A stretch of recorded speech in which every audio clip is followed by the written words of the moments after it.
Hey, everybody, welcome to another episode of Live from My Drum Room. I have a very special episode inside Craviotto Drums, and I'm joined by the Craviotto management team, Steve Maxwell, Chad Cromwell, and Harry McCarthy, and a special guest appearance by my old friend, the great Ronnie Vannucci of The Killers. And in this episode, we talk about, of course, Craviotto Drums. We get an inside view of the company, the history. We talk about our dear friend, the late, great Johnny Craviotto. And I'm the proud owner of a new Craviotto drum set, so there's that too. But I think you're going to love this episode. So come along for the ride. Thanks for watching. Thanks for listening. And I'll see you on the other side. And please welcome Steve Maxwell, Chad Cromwell, Harry McCarthy, and Ronnie Vannucci. Guilty. This is the dating game. Is this the dating game? Hollywood Squares. Yeah. This is. Look at Ronnie. Hey, Love that All shirt. hey, man, it's par for the course. Is this a better orientation for y'all, or do you want me to do it like this? This one, okay. Yeah, that's great. That's Great. great. How We is lost- everybody doing? Good, Doing man. great, Ronnie. It's so good to see you, man. I haven't seen you in so long, and I haven't seen Chad in a long time either, but I feel like I see Chad more often, but great to see you guys. Yeah, likewise. But I'll just start by saying welcome to you guys. I did a little minor setup before I brought you all on, just saying we're going to talk about Johnny and Craviotto Drums, and there's no better group of guys to have here with me to talk about these beautiful drums than you guys. That's all right. You guys are making me work for it today. I like that. I need somebody to kind of kick my ass a little bit here. So, all right. So, Steve, I was just saying, we're going to talk maybe about the background of Craviotto Drums and Johnny, and I thought you'd be the perfect guy to sort of lead it off by, kind of giving some history on your relationship with Johnny from the Sure. business side of it and personally, and then Chad Sure. and Ronnie. Yeah. All right. So, it's an amazing thing. I first got to know Johnny right around that period of time when he started doing the timeless timber bird's eye maple drums. And I had seen that and I thought, wow, this stuff is unbelievable. And I couldn't imagine anything like that, it's the wood being so old. And Johnny showed up at the Chicago Vintage Show. And this is a long time ago, probably like 1999, maybe. And I'm like nobody. I'm just some guy, some like drum guy who's a geek. And I go over and I want to talk to him. I figured, guys, don't want to talk to me. I'm nobody. He's very gracious and talks to me. And he had brought for that show a giveaway drum, a timeless timber bird's eye maple. It was a 4x14, and that's my favorite finish, a favorite size. And it was bird's eye maple. I said, oh, this is unbelievable. He spent time talking to me. I couldn't believe it. I was so fortunate. So, after that, I say, well, maybe he was doing the 5.5s with DW. They were distributed by DW. That's great. So I get, a little bold. I sent him an email. I said, hey, maybe would you make like some for me, 4x14s? He's like, sure, no problem. And just like that, and it was like, and the guy was, what I always say about Johnny, and as you get to know him over the course of time, there is no more genuine person in the whole world. He just, if you were his friend, he loved you forever, unconditionally. He had a passion for the instruments. He had a passion for building the finest, highest quality instruments he could ever create. And he wanted everybody to be happy with what he created. Do you like this? Do you like this? What do you think about this? It was amazing. And I got to show this one thing. I found this picture because Johnny told me once that he started to learn how to bend wood in 1979. He took a year off, went to Hawaii, and worked with a guy, learned how to bend wood, because you got to bend wood. And I found in my stuff, I was very lucky to find this picture. You're not going to be able to see much of it, but it's from 1979, and there's Johnny standing there by a wooden boat, and it's like, oh, this is where it began. Yeah. That's kind of how it Man. begins.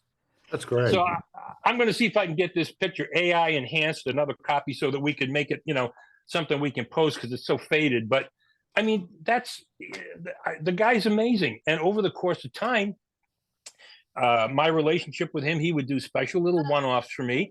And then at one point in time, they were having a little trouble trying to figure out what to do strategically with the business. And I said, well, maybe I can help you with that. Oh, there's a great picture right there. That's the best picture of all. Yeah. That shows that's the happiest guy in the face of the earth right there. I've got that hanging in the Craviotto Museum right here. The Look at the happiest walnut. guy that day. Yeah. Look at the walnut. That's Yeah, right. I Oh, know. it's unbelievable. Unbelievable. And that's the picture that we actually use on the 20th anniversary badge inside the drums. If you look at the background, it's that picture, because that's just the best picture ever. But at one point, Johnny, Elizabeth Cabraser was always helping Johnny go off on his own, and after a while, they asked me to help out, and I'd say, okay, let me come on and help from my business experience. So I'd call up Johnny and say, Johnny, hey, how we doing? How's the business doing? He said, I don't know, man, but we're using a lot of parts. And to me, it was like, this is great. This is great. He's a genius at making the drums. He'll make the instruments. We'll help him navigate the waters of business and let him do what he does best. Be a genius and not worry about the other garbage that we can take off his plate. And I mean, there's guys here. I mean, Chad's got a deeper history with him than I do, and Ronnie's got just as deep a history as I do with him. And Harry's known him too. I mean, I can't imagine a better person, and it's a true honor to kind of take that legacy that he created and move it forward. And I'm really lucky to be able to do that with the team we have, and especially people like Chad and Harry and people like Ronnie, who, I mean, we're really, really fortunate that we can keep this going in his memory. Yeah, that's beautiful. Absolutely. I just want to add, Steve, I remember 2019, the only year I attended the Chicago Drum Show, and you had a reception at the shop on the Friday night before, and you took me into the factory area. And I think it was still it was May of 2019. It was still maybe not officially announced. You kind of said on the down low that you were going to resume production for Craviotto, and you said, we can't let this brand go away. We need to keep this going.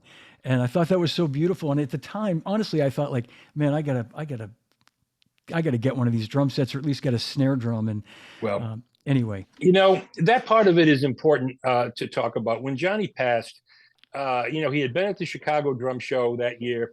Didn't look so good, but didn't tell anybody about, he was real quiet about things. So he passes away, and it was 2016. And we sit there and we're going, well, I called up Elizabeth and I said, what do we do now?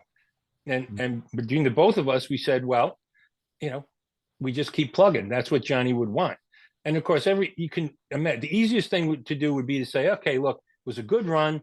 The founder is gone, and let's let it go away. But we said, you can't do that. This is stuff that's so amazingly good. It's unbelievable. There's nothing like it. You can't just let that go away. What are we going to be left with? Nothing that special. I mean, there's a lot of good drum brands out there, but there's nothing like this, and you can't just let it die. And we spent a lot of time, let me tell you, between 2016 and 2019, figuring out how we should do this and what we could do to make it work. And finally, then moving it to Nashville in 2019 was a move that was the right thing to do. And we had to tweak some things along the way since then, but it was absolutely the right thing to do. And we've got a great team there now. So, we feel good about what's there and what we're doing. Yeah. that's great. Ronnie, when did you start playing the drums? When did you Craviotto drums? I know you started playing the drums a long time ago, but when did you start playing? Because I remember you playing them for a long time back. Yeah. I think it was 2006. Okay. Almost 20 years. Yeah.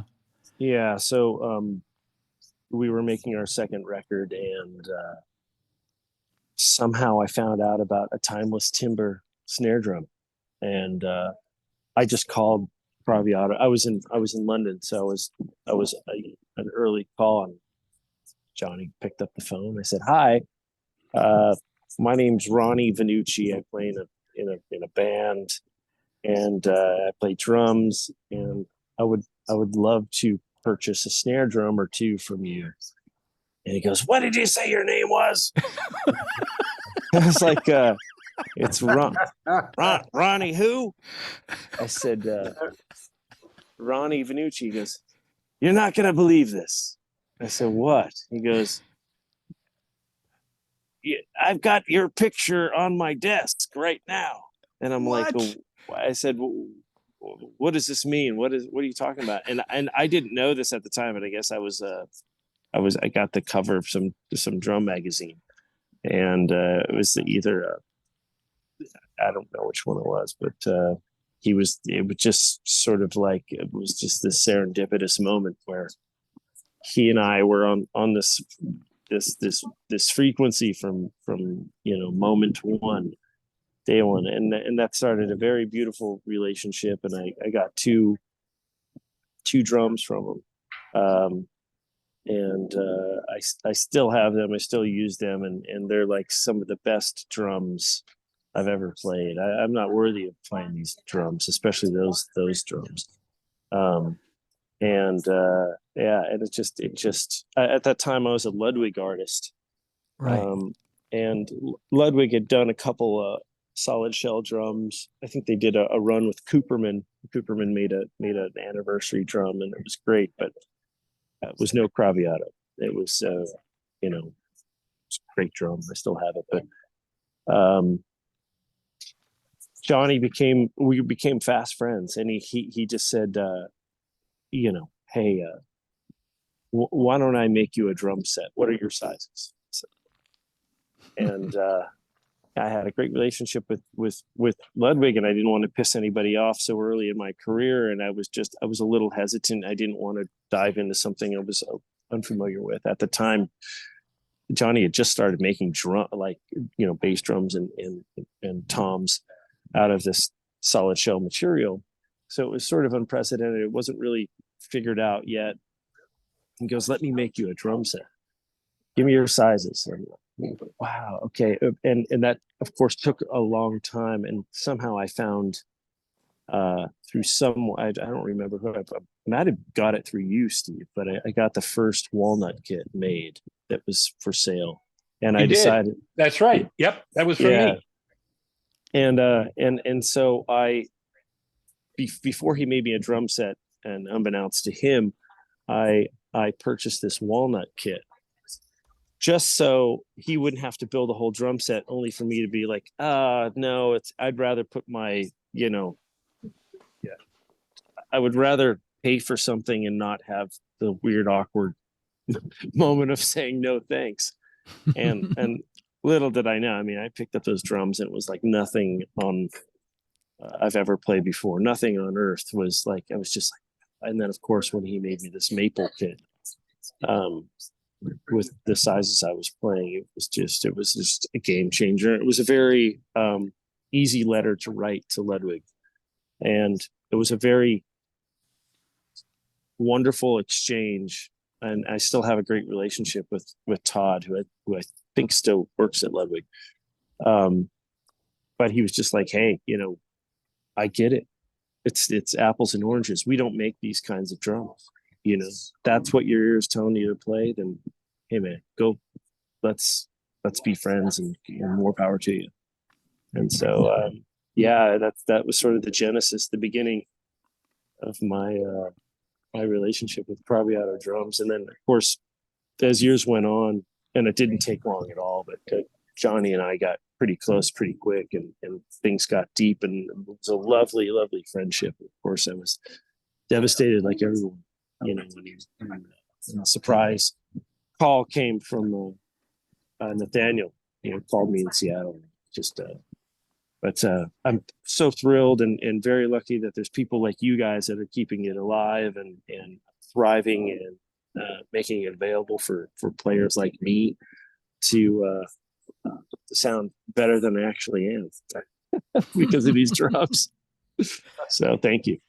That's a beautiful story. And I'll just say, just from the business side of it, putting myself in the situation that Todd from Ludwig was in, there's no better situation, I guess you could say, that, like you said, it was a difficult call to make, Ronnie. And I know that's always a difficult thing to do, but when it's purely about the instrument, like it was for you, then you presented your case the best way possible, and that's, I know, having myself being in that situation in the past, that you can only respect somebody when they put the art and the instrument first. And I think, and I don't want to speak for Chad, but I know Chad had a similar situation with his long relationship with DW. And I remember talking to Chad, and he was like, really, I'll let you talk about your history with Johnny too, if you would jump in. Sure, man. Well, mine goes back to I can't remember exactly, but around 86, 87, somewhere around in there. And I had gotten wind in Memphis. I was still living there at the time, and I had gotten wind from a dealer there called Jim Pettit, had a shop or has a shop there called Memphis Drum Shop. Mm-hmm. He just said, "You're going to need to check these things out when they get here. This is going to be something like you've never seen before." I went, "Okay, great. That's exciting. Let's do that." And so the first one that hit the door was a black 5.5 by 14 maple called, I think it was, the badge was still called Select at that time. Yeah. Then there was some sort of copyright issue with that name that eventually changed over to Solid. So that was sort of the beginnings of Johnny's run. And he and Bill Gibson from Huey Lewis and the News had launched all of that. And so I saw the drum, and it was a very different kind of construction than what we all know Craviotto to be now. But when I saw them, I saw massive amounts of die-cast hardware on the lugs, the hoops, the throw-off, really intensely heavy-duty sort of looking and attractive sort of drum. Like I've just never seen anything quite like that. I hit the drum, and then I just said, "Well, how much? I want to buy this. This is unbelievable," And they said, "Well, this is the first one. It's not for sale." Yeah, there you go. There you go. Of course. So Yeah. anyway, so I went, "All right, well, I want to get one." So, which I did. Finally, I got one. I actually pulled the trigger on a 4 by 14 instead of 5.5, which I still have. Harry sees it in the cartridge boxes all the time. And so then fast forward a couple of years, and I'm at Neil's Ranch doing a CSNY record. And unbeknownst to me, I have no idea. I had not met Johnny yet, but this guy drives up to a barn, which is where we were recording on his ranch. And he's in one of those little miniature, those compact pickup trucks, a little small truck. And he gets out of the truck, and I'm just standing there. I'm not shit for shine any idea who he is. By looking at him. And he gets out of the truck, and the first thing he said was, "Hey, man," like that. And this guy, and I said, "Hey, I'm Chad." We shook hands. "I'm Johnny." And that was all he said. He goes, "Check this out." And so in the bed of the pickup truck, he had 4 drums and cases in there. And he goes, this is what I do. These are my drums. Have a look." And so he takes the tops off, pulls these drums out. Of course, my jaw just hit the dust. It was just, oh my God, this is just stunning. And so from that moment on, I just became an instant disciple, even more so than when I saw the first one in Memphis. And then, similar to Johnny and all of us that would back this up, we became really, really close in this really kind of brotherly kind of way. And it became this journey that I had this feeling would never end. I didn't know how it would all evolve, but I felt like I would never not know this guy. and I was going to have some kind of engagement with them in some way. And sure enough, the story played out, and little did I realize that the drum set piece of the story was many years later. Mm-hmm. And what that led to was the first Maple kit. He asked me if I would be interested in playing drum set. And I had been in a 16-year relationship with Drum Workshop. And I got really, really excited, but I also got really, really terrified because how am I going to do this? Yeah. This is not going to end well for somebody, and probably not well for me for sure. So, and that's exactly when I play. He goes, "I'm going to send you a kit, man. Just check them out. You decide what you want to do, and no worries, no pressure, whatever." I went, "Okay, great." So, Harry, you're going to remember this. So there's a guy called John Michael Brady that used to work for Drum Paradise. And John Michael calls me and he goes, "Man, you got to get down here. This Craviotto kid's here." And so I went, okay, I'll come and see him.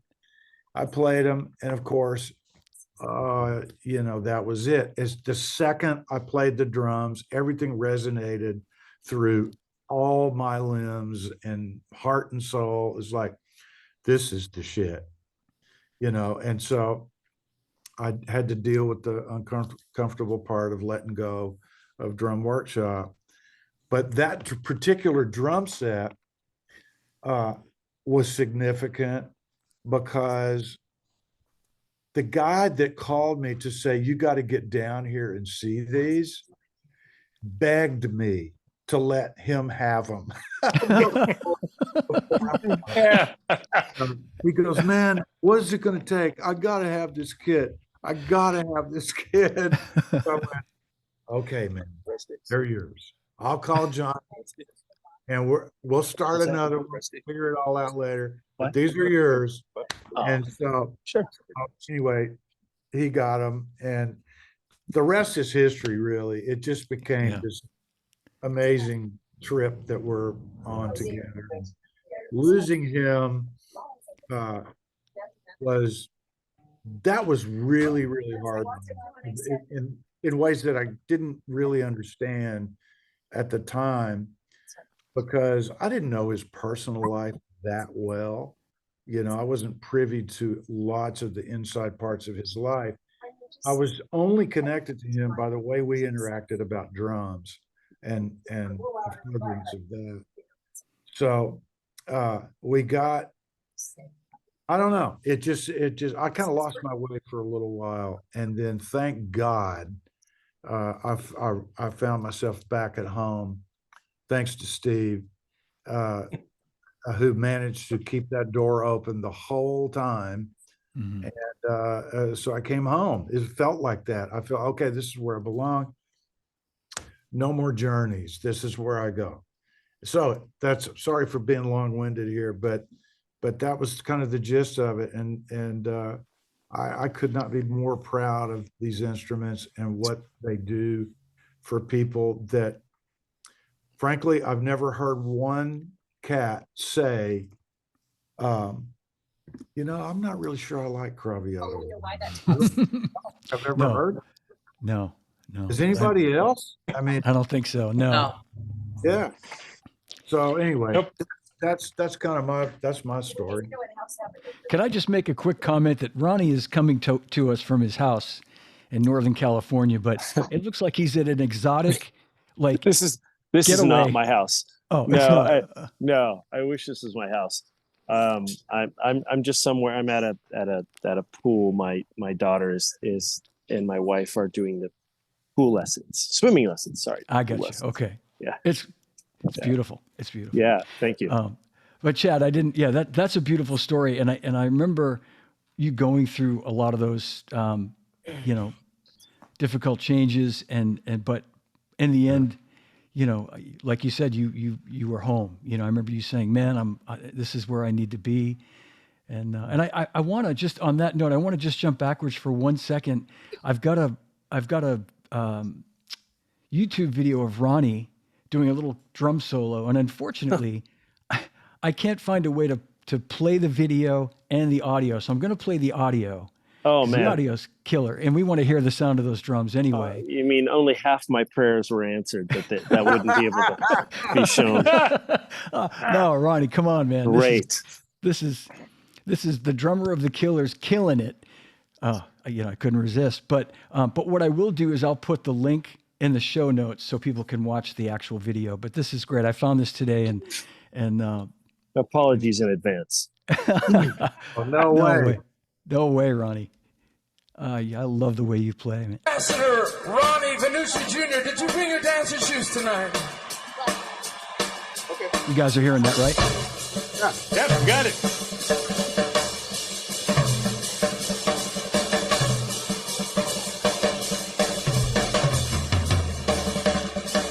Oh, yeah.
That's a hell yes. I think the audience digs the sound of those drums. Let me tell think you right so? now. I'd Yeah. like yogurt, the fruit yogurt parfait, Ronnie. Yeah, thank you. Yeah.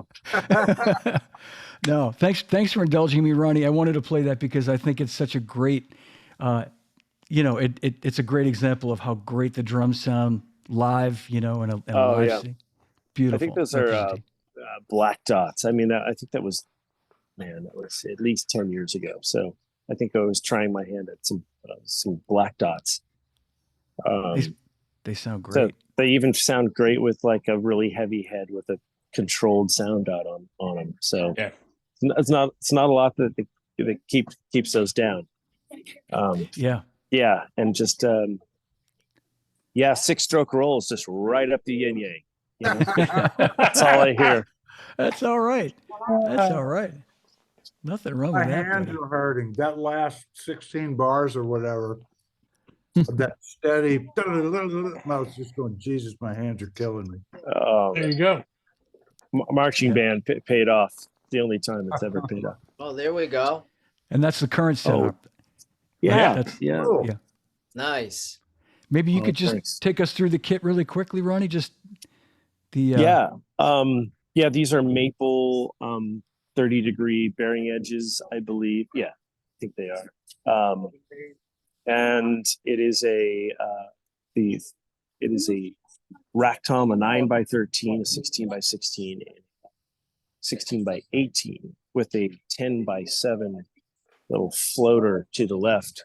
And I think that's there's a 6-inch snare drum to the very left, 6x14, and a 6.5x14 Craviotto brass and copper Adrian snare drum. Yeah. And it's just a lovely setup. It's a little cowbell there. And coated emperors, coated ambassadors on the bottom. Same for the snare drums and belt tone. 24-inch by 14-inch bass drum. Oh, that's great.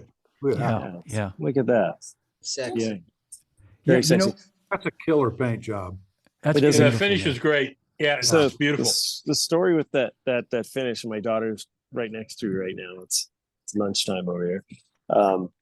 Is I asked the guys at Craviotto to make my daughter's first drum set, and wasn't really sure what the color should be. So I sort of was talking to Jack, our paint guy at Craviotto, and we sort of put these two colors together, a copper and a pink sparkle together. And when I pulled these out of the box, I was just like, ooh, I was envious that my daughter was getting such a killer looking drum set. And it was a cute little size, 18 by 14 bass drum and a 12 and a 14-inch tom tom with a 5.5-inch snare. And out of the box, these might be the best drums I've ever heard. Oh, It's incredible. They're all great, but there's something about this. There's magic in this one. And when I pulled them out and saw this finish, I was like, "Oh, okay, I've got to get the daddy version." And so that's what I've been playing. We had this residency which just finished in Las Vegas, and it was like perfect timing to get these out into the world. And now we're taking that to Australia and then other parts of the planet. I thought it was going to be a mellow year, but it's turned out to be the opposite of mellow. We've been quite busy, so these things have been following me all around the globe, and they're holding up so well. That's the other good thing about these drums is like they're such a painstaking process to make these things, and they're so, in one way, they're so delicate and sensitive sounding, but at the same time I put them through the rigors of the road like nobody's, and I've had zero issues with the shells of these drums. That's amazing. So I can depend on it too, So Yeah. Ronnie, Sometimes you there's can't one do that. thing. Yeah, there's one thing we should throw in here, and Ronnie's comments reminded me. Take it out of the box. It's the best sounding set he's ever had. One of the things we failed to mention here is that all of us on this call have worked to help keep Johnny's legacy alive, but not one of us on this call are the people who manufacture and make the drums. And Saul Rocha is the brain trust behind everything that Johnny ever did. He carries the secrets, and he's the guy who really, really took that and allows us to take it to the next level forward. And we've got a great team there as well. All the team is great, but Saul's the guy with the history that goes back 20 plus years with Johnny. And, he's the keeper of the flame down there. And we don't want to forget about him. yeah. Thank you, Steve. That's beautiful. I'd like to, speaking of things being so fragile, and I remember when things were sort of moving to Nashville, and Saul was being asked if he would move to Nashville, which, if you really think about it, was sort of like the deciding factor if this company was going to sink or swim. And I remember talking to Saul, because we spoke a few times. He says, I've never been outside of California, And I said, well, Nashville's a great place. I said, I was really trying to convince him, and he had a bit of trepidation with moving he and his girlfriend at the time out to Nashville. And I begged him. I said, this is the only way where these drums are going to be made the same. Can't guarantee that it's going to be the quality is that it is without you. So you have to go. I said, you have to. Yeah. That's the only way this company is going to swim. And so I'd like to take credit with leading into him with a stiff elbow. There you go. Of having him go out to Nashville, and I think he's doing okay, right? Yeah, He is. That's great. Well, I think that's a great segue to our friend in the upper left corner on my screen, Harry McCarthy, who I know we've talked when I spoke with Steve last week. You said Chad and Harry are integral to the business, and I just want to talk about Harry's role and kind of helping get things sort of on track or moving along. Yeah, so for me, obviously, I've known Johnny many years. Used to see him at trade shows, and we became good friends over the years. And what's ironic to me now at this stage of my life, and the fact that Craviotto ended up moving to Nashville is phenomenal in a lot of respects. Because when Johnny passed away, there was a lot of um, talk in the industry about a lot of uncertainty of the future of it. And it's Chad and Steve asked me to come on board with management and helping, kind of oversee things on a daily basis. And it's been a great learning experience for me on the other side of what I'm used to. Like the manufacturing side of it, it's phenomenal to see what really goes into making of the drums. And it's blown me away kind of just how detailed and I always knew working with the drums, I loved them, they sound phenomenal, but now I'm on the other end of it. And I love the fact that Johnny's legacy is, it's stronger than ever. I think it's kicking Yeah. butt here in Nashville. Yeah, it sure seems like it. And for anybody watching who isn't familiar with Harry's background, he's the owner of Drum Paradise Nashville, and he is the founder of Drum Paradise Los Angeles in 1993 or 1994. Yeah, with Jeff Jonas, got to throw Yeah. that in. So I Yeah, don't with get Jeff. lost. Actually, the late 80s. Yeah, and then moved to Yeah. Nashville in 1994. Yeah. So I've been So- here 30 years and doing my thing, and this has been a whole new chapter for me. Being involved on this end of I never could have dreamt that I'd be working in this capacity with a drum company, and the fact that it's Johnny's legacy, Steve and Elizabeth and Chad and everybody that's made an effort to keep it alive. It's really been a great thing. I mean, I'm enjoying it every day. It's something new. It's a lot goes into it. I had no idea. I mean, when you look at a drum, obviously, I never realized, start adding up all the parts that go into it, and Yeah. staying on schedule with inventory and dealing with employees and machines and maintenance. And there's so much that goes into it, but we've really got it dialed in pretty well, and it's getting better every day. I feel Yeah. really Can you guys talk about that for 1 second, Harry or Steve or Chad? Because I know it was kind of wasn't an industry secret that the delivery time was a long time if you ordered a Craviotto drum set. If you went into Maxwell's drum shop to order a kit, it was at one time 6 months, Steve, probably, right? Or in and around there? Actually, it was longer than that.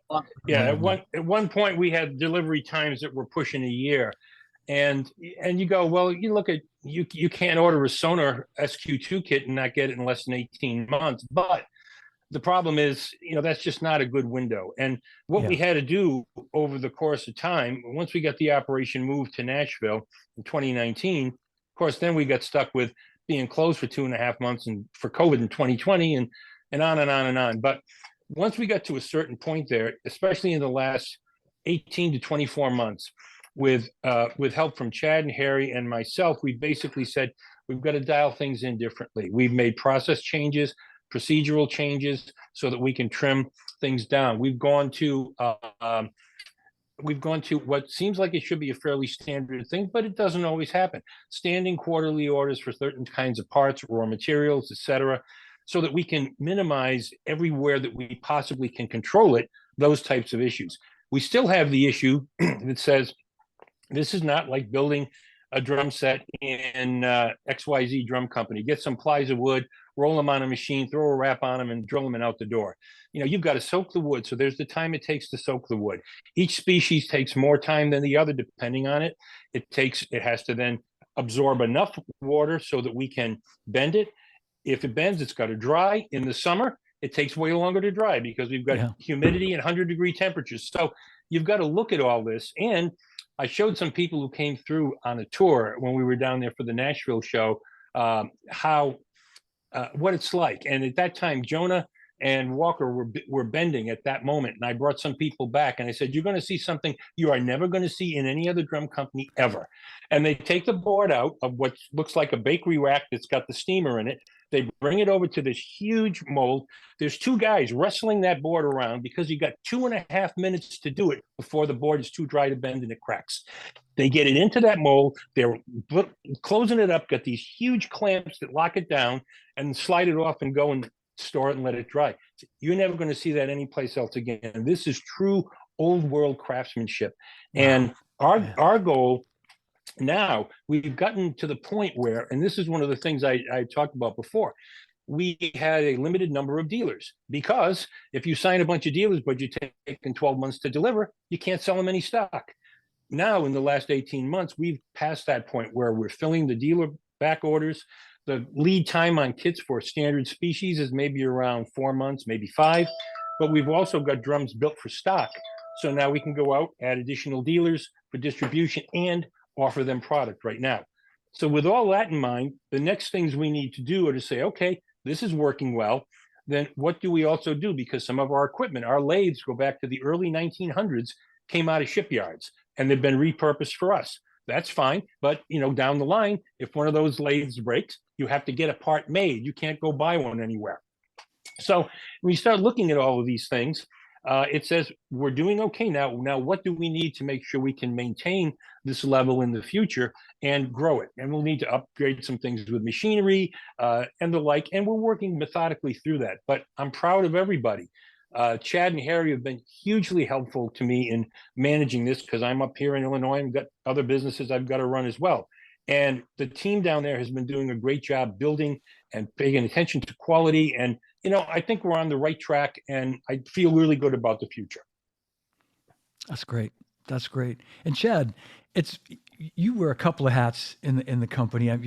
You're head of artist relations, which I would guess in a company like Craviotto, you're not out there trying to find. You probably have more people coming to you than you have space to add people, to put it nicely. Yeah.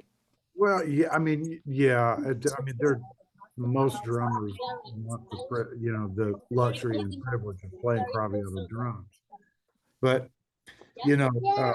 as we all know, and certainly in this group that's speaking about this right now, there's a pretty strong culture in endorsement life that basically is, I want free shit.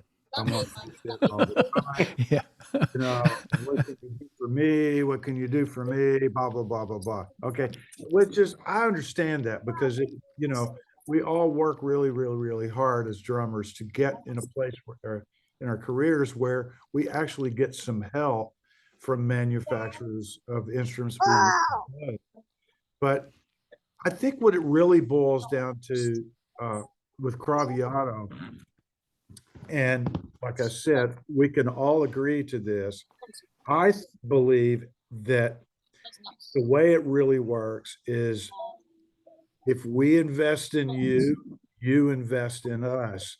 We partner in the middle.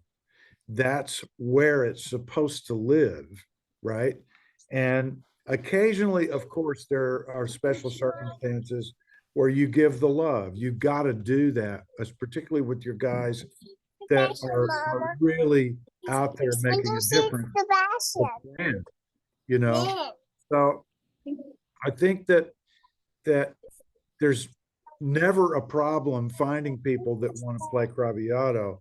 It's a little bit more of a challenge, the type of commitment that we need to have from our artists, because of the fact that there's skin in the game.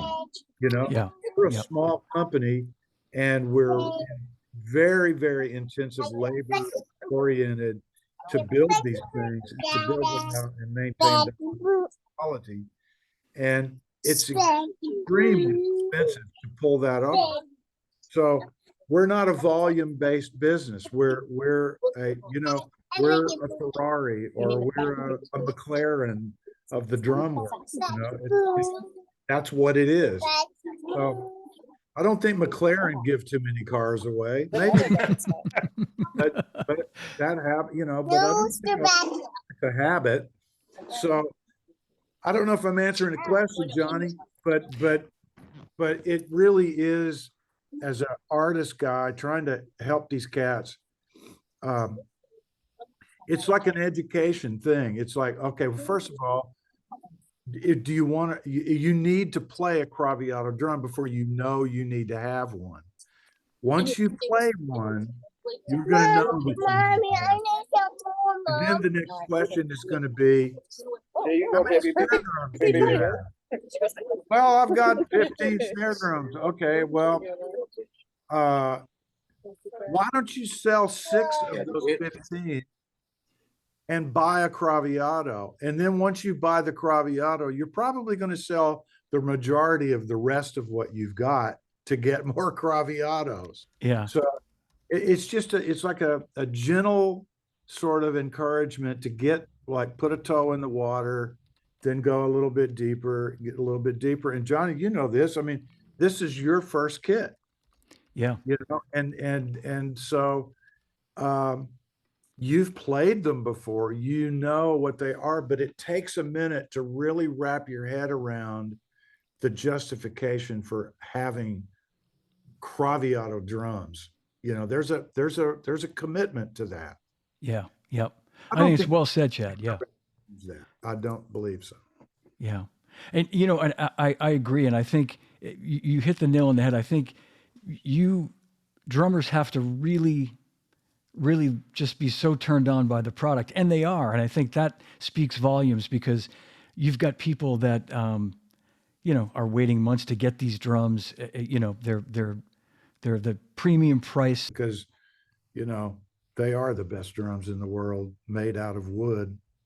They're just the best. I've never played, the old Ludwigs or the old Radio Kings that go back into the 30s, 20s, teens, late teens.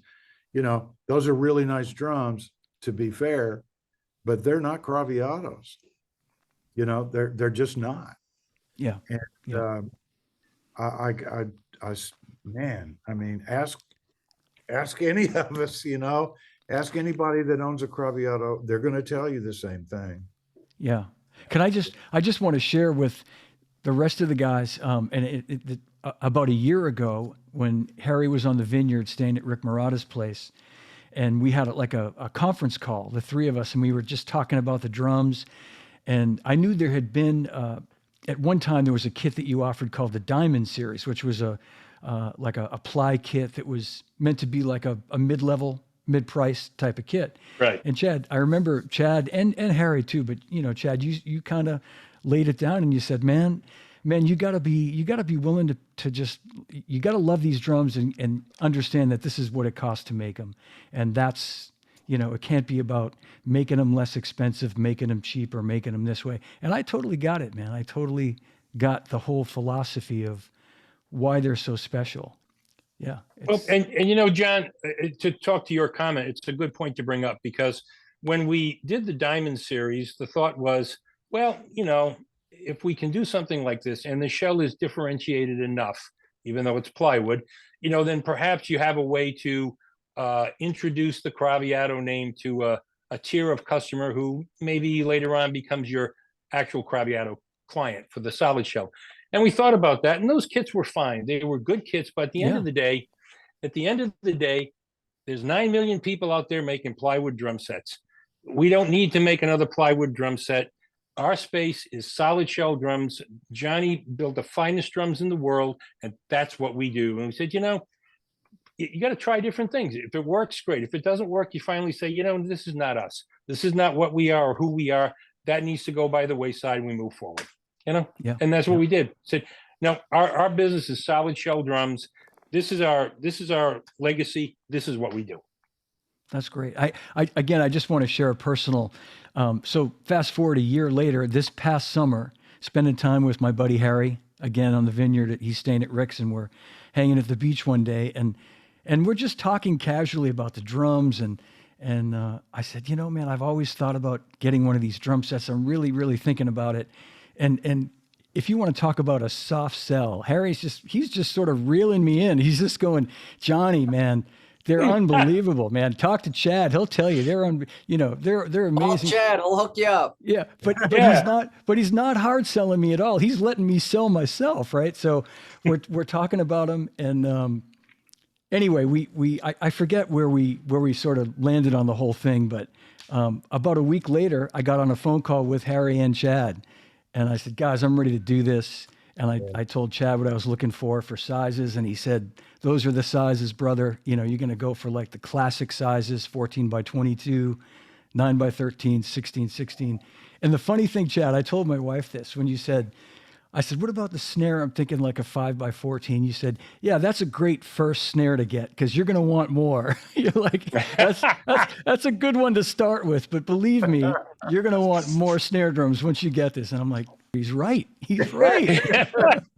It's a slippery slope, man. It is. It's so funny. It's You don't want to know how many I got. Kit number 1, kit number 2, snare drums going timeless timbers. It's like you can't. It's an addiction. It's a good one. Yeah, there's nothing It's a wrong good with one. it. It's a good one. Yeah, I know. I could see unloading a bunch of snare drums and making room on my rack for just a couple more of these, and I'd have everything I need. You know, it's Oh, there you go. Yeah, It sure is great to see him sitting back there.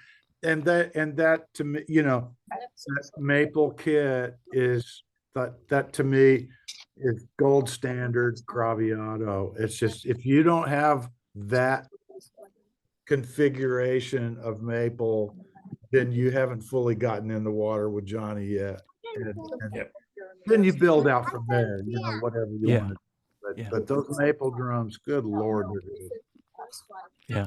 I was just going to say, I know I've told all you guys this story, but the first time I actually really tried to play the kit was in Zurich, Switzerland with Steve Gadd. And I reminded him of this story when I spoke with him last week. And I knew Johnny, you know, I met Johnny in the late 80s as well, when he was doing the solid select drums with Bill Gibson. And you know, I remember when he started making the kits, and I had seen him around, but I'd never really got behind one and played one.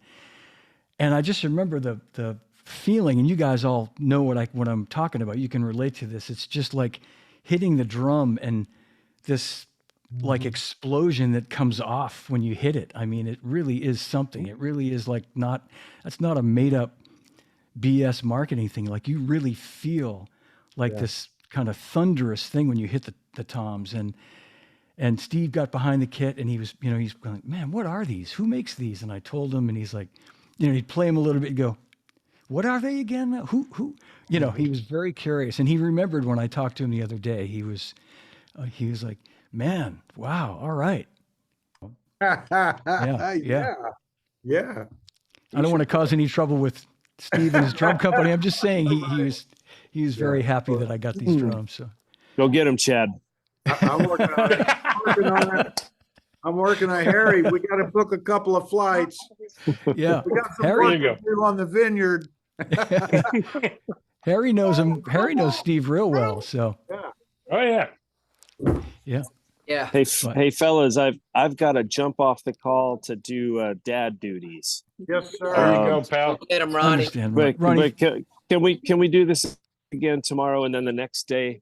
absolutely, buddy. Just every day. This would just be the hang. It would there you go. we'll totally ruin Johnny's like schematic or The vision for algorithm. his Yeah.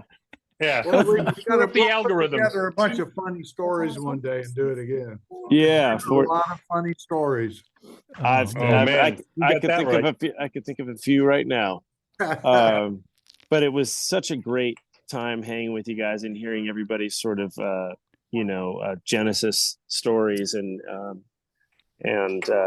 just, I mean, this for the public watching. This is just the tip of the iceberg of not only the company but also the man. Such a dynamic dude, and dynamic in the way of like only good stuff. Like he was just a pioneer and a madman, and everybody's like crazy uncle that ever had a crazy uncle or didn't even have a crazy uncle. He was just like he was everything. And I'm so glad we are, I don't know, carrying the torch or keeping it alive or whatever kind of euphemism you want to throw at it. I'm glad we're all I'm glad we're doing it because there's just nothing like Johnny Craviotto and nothing like Craviotto drums, and I'm happy to be here talking about it with you guys and much more playing the damn thing. So thank you. Thanks for letting me in your drum room. Come on. Thanks for being here, Ronnie. It's so good to see you, buddy. I'll stay in touch because I'd love to have you back to do another one of these. And sure, anytime. Yeah, anytime. It'd be great. So good to see you. Okay, Harry, nice to meet you, and Chad, I'll call you soon, and Steve, I'll call you soon. Cool, Ronnie. Thanks, pal. Ronnie Vannucci, everybody. Thanks for having me, you guys. Thanks, Ronnie. Bye, y'all. See you soon. Bye, y'all. Oh man, what a sweetheart! What a sweetheart. Good kid. Absolutely. Good kid. A heck of a drummer. Yes. Good kid and a heck of a drummer. Speaking of heck of a drummers, we got a few heck of a drummers on here, but I want to play a track that a heck of a drummer named Chad Cromwell did. That's a beautiful. About 40 years ago, wasn't it? I don't know how old is this track I'm about to play, Chad? It's that track gotta be, God. Are you talking about the Chillin' song? Working on a Big Chill, Vince Gill. Oh, yeah, that's God. 12 years, 13 years, something like that. Okay, all right. Well, I think it's a great representation of the sound of the drums. You know, you play great groove, but you play some tom-toms, and we really get to hear the kit. Yeah, is. It's a great engineer called Justin Niebank recorded that record, and he's one of the better guys to capture drums. He did it. And do you remember what this setup was that you used for this kit? I know it was quite a while ago. Yeah, well, I just pretty much, I don't know. This may be a hairy question because my setup has been pretty much a trap set for a long time now, and but every now and then I'll go to like a 3-time setup, like 1 rack, 2 floor kind of a thing, but mostly just 1 rack, 1 floor time. And I would imagine that's what I was doing with Vinny. Trap set. All right. Well, here it comes. This is a song called Working on a Big Chill. It's from the record These Days, which is a pretty, as you said, Chad, a pretty epic recording, man. Yeah, we tracked 45 songs to do the whole thing, but it's a lot of music. It's a whole lot of music. Check this out. This is called Working on a Big Chill. Chad Cromwell on drums.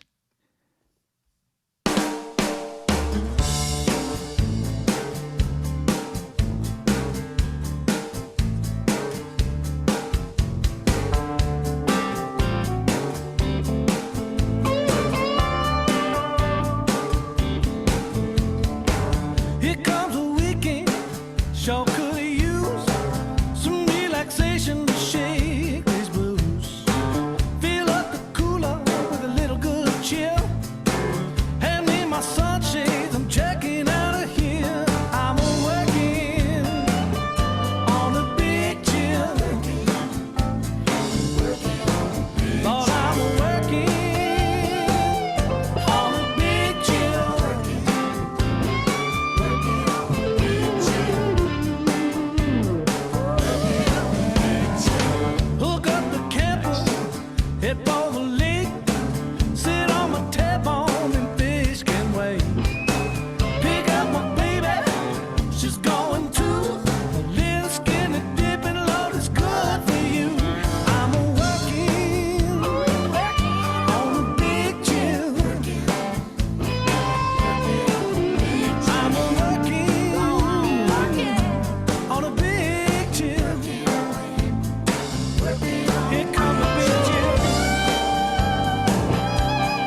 Man, Killing, Chad, killing, couple of killing. things, Chad. Couple of things. First of all, it's too bad you never learned to play with dynamics. That's one thing. Holy shit. Second thing, too bad Vince Gill can't play guitar. He's not very good. Oh yeah, Oh right. my Yeah. God, that is such a Yeah. great tune. Yeah, I had to play that song. I had to. It was yeah. When I heard that, I'm like, this is So glad perfect. that you picked that, man, because I don't even remember the last time I listened to that track. It's been a long, long time. Well, It's I'm fun glad. to hear stuff when you hadn't heard it in a while. Yeah, yeah, I'll bet. I'll bet. I know that was like you said, that was a while ago, but great representation of just the drums. Do you remember what the snare was? What Harry? Do you? But I do, oddly enough, because I didn't use that drum I don't use it very much at all. Uh, it's a 6x13 maple. Wow, Mhm. You beautiful. can hear it Yeah, in that honk and the overtone. exactly. That's a giveaway for a 13. Yeah. You know yeah. what Chad just said? I got to throw it in here. Johnny, back in the beginning, I'm going back 20 years.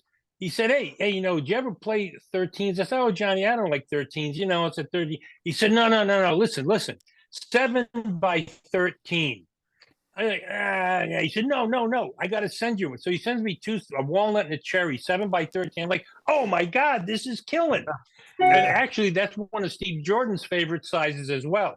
7x13. But you got that little bit higher pitch, but you got that depth. Oh man, they're fantastic. Yeah. Really Unbelievable. 6x13. Great drum. Yes, sir. Great. Did you, Straight Chad? maple. Do you remember? Did you pick that drum? I know it was a long time ago, and this is one of my geeky drum questions. But did you kind of have that drum in your mind when you knew you were going to do this? I mean, it fits this track so perfectly, or did it just sort of evolve to that? I mean, did you kind of hear that drum and go? Because the honk of that drum to me makes it. That just the bark, Yeah, well, I mean, when we try, it was like you're hearing a pretty small rhythm section playing on the track, and it's a blues group kind of thing. But I because of the fact that there was space in the track, it just felt like one of those things that okay, let's see how funky we can make it. And Mhm. so I just thought, well, I'll try it. I mean, the worst that's going to happen is they're going to say, yeah, maybe just a little too rowdy sound or something. But everybody liked it. You're pretty much straight away. It just filled the gap in just the right way, Yeah. Yeah. That's great. Can I play one more bit of another track? This is a Stevie Nicks track you did. And is this maybe a little more recent, Bellefleur? Yeah, we cut that that's probably 6-7 years ago, something like Okay. that. Yep. Yeah. Okay. And we'll play a little bit of this too.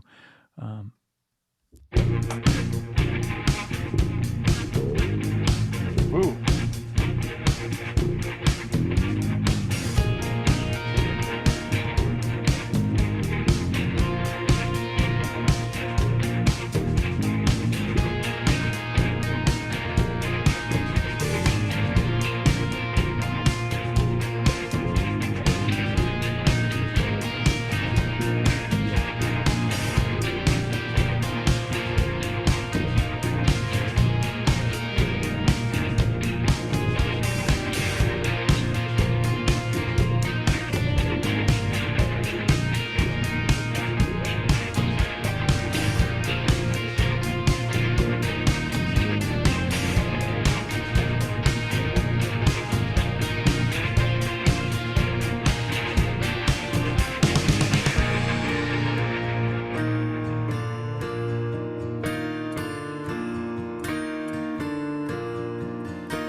Mountain women live in the canyon, canyon dancing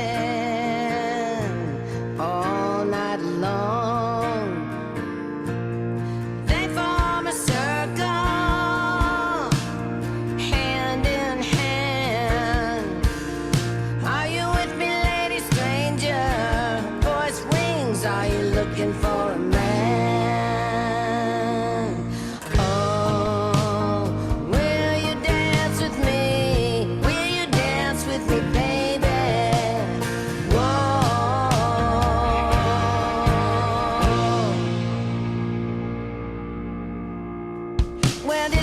ticket to dreamland, a garden for feelings to grow in. As I run to the door of the long black car bell, will you dance with me? Will you dance with me, baby? Whoa, and the days go by, sunset sound, sunrise, sing to me a lullaby, sing to me of the daylight. I will sing you a story of moonlight. Will you dance with me? Will you dance with me, baby?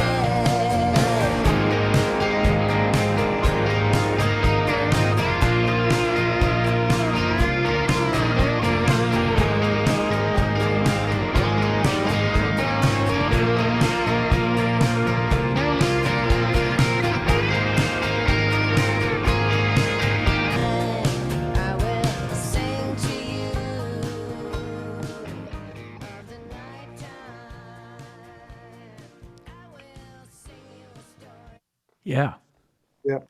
So I'll tell you real Man. quick what that is, because it's obviously a radically different drum sound than the other thing. Yeah. And that is a 7x14 solid of Johnny's. And I've got a question. I actually want to send a picture to Steve to confirm this.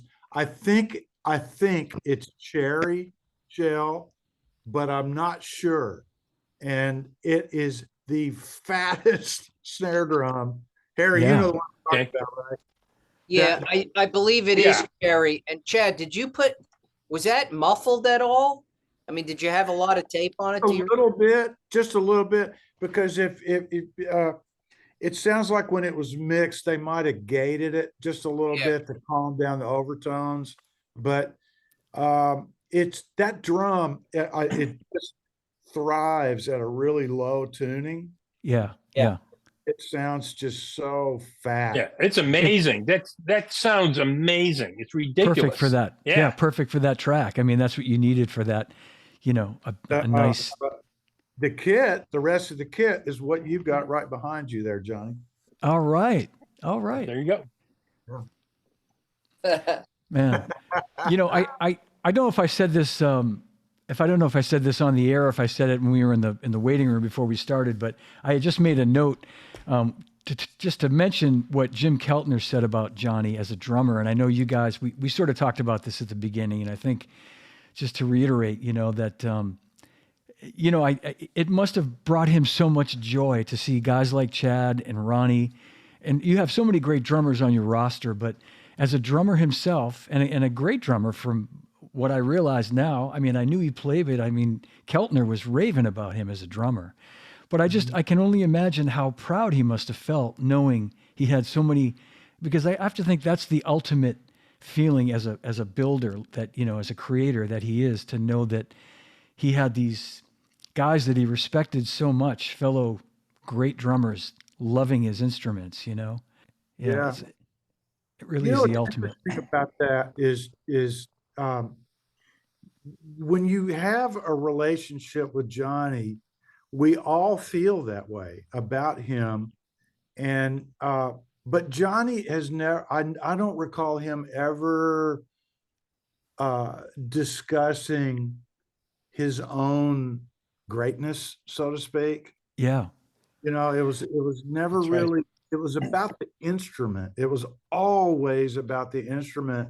And he got excited about virtually anyone who took an interest in those instruments, whether they were Keltner or, or a beginner, Yeah. just Yep. the connection is always the same with Johnny. It's like he loves these things. You can Yeah, see it in yeah. his hands. You can see it in the way he laughs about the drums and, Laughing. I know. enthusiasm that he had, you know, and so what better compliment, I think, what better compliment than, you know, we're referencing some of the greatest drummers of all time who have had long, really illustrious careers endorsing other companies, you know? Yeah. What's the greatest form of flattery than a compliment about a great instrument? And it's not any more or less than that. It's just a compliment that speaks to the quality of the instrument and the music that comes from it. Yeah. Exactly. And that's the one thing that I got from him immediately, after I met him and got to know him, is that, I remember talking about, he sent a snare drum to me when I was at Zildjian. It's still there now. And I sent him some cymbals for the showroom, and he said, I'm going to make you a drum. And it's still there at Zildjian. I should have taken it when I left, because he said to me, no, man, it's for you. But anyway, it was in the drummer's lounge, and I thought it'd be nice to have this here for people to play and hopefully get turned on and get exposed to it. But that laugh that he had, he was so, like, you'd see him at the NAMM show and you wouldn't even say anything to him. You'd see him coming across the hallway over to see you, and he would just start laughing, right? I mean, he would just start going, Yeah. And I remember his hand was like, it reminded me of a catcher's mitt. It was about 3 times the size of my hand. Yeah. And he would shake your hand, and it was just giant. It was just this, he had the hands of a builder, he definitely had the hands of a man that a guy that worked with his hands all day. And, Beautiful thing. Beautiful thing. Yeah. Man, it's been so great having you guys here. And I know, like Ronnie said, we could just sort of go on and on and on. And we'll Sure. yeah. I mean, we've got the whole museum up here too, John, up in my Illinois shop. I've got the whole 1,000 square foot museum. We can use that as a backdrop, and people want to see some crazy stuff. We got it. All right. I think that would be great. That would be awesome. Yeah. Great. Well, I want to thank you guys too, personally, for just all the joy you've brought me with these drums. I'm so excited and so inspired, and Harry with his soft cell arm twisting, just saying, John, Steve, after this podcast, is going to call me up and talk to me about marketing now. yeah, Soft cell? Yeah, I think he's got hidden talent. There's your marketing guy right there. That's right. Yeah. That's right. His method is, he says to you, yeah, you should check him out. I think you'll like him, and it's just, Oh, man. That's a soft sell. that's a soft sell. It is. Oh, man. Well, thank you guys so much for being here. I want to give a big hand to Steve Maxwell, Chad Cromwell, Harry Thank you. McCarthy. Yeah. Thank you, guys. Ronnie Vannucci, who had to step away and continue being a dad. And thanks for watching, everybody. And we'll see you again real soon. Love you, Johnny. Thank you, pal. Hey, Love Thanks, you, pal. too. Love Thanks, you guys so guys. much. Thank you. bye-bye. Adios. Bye-bye. All right, well, that's my show. If you enjoyed it, give it a like, leave me a comment, and don't forget to subscribe to my YouTube channel. And remember, all podcasts are available on all the podcast platforms. And a reminder that Live from My Drum Room t-shirts are available for $25 in the contiguous U.S. And I want to take a moment and thank everyone who's bought one already.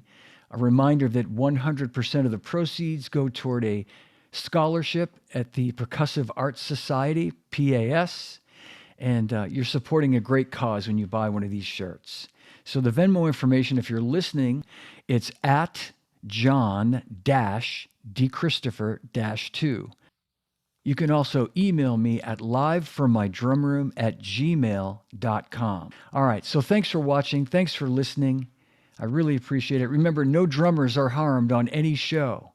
And drummers, when in doubt, leave it out. I'll see you again real soon.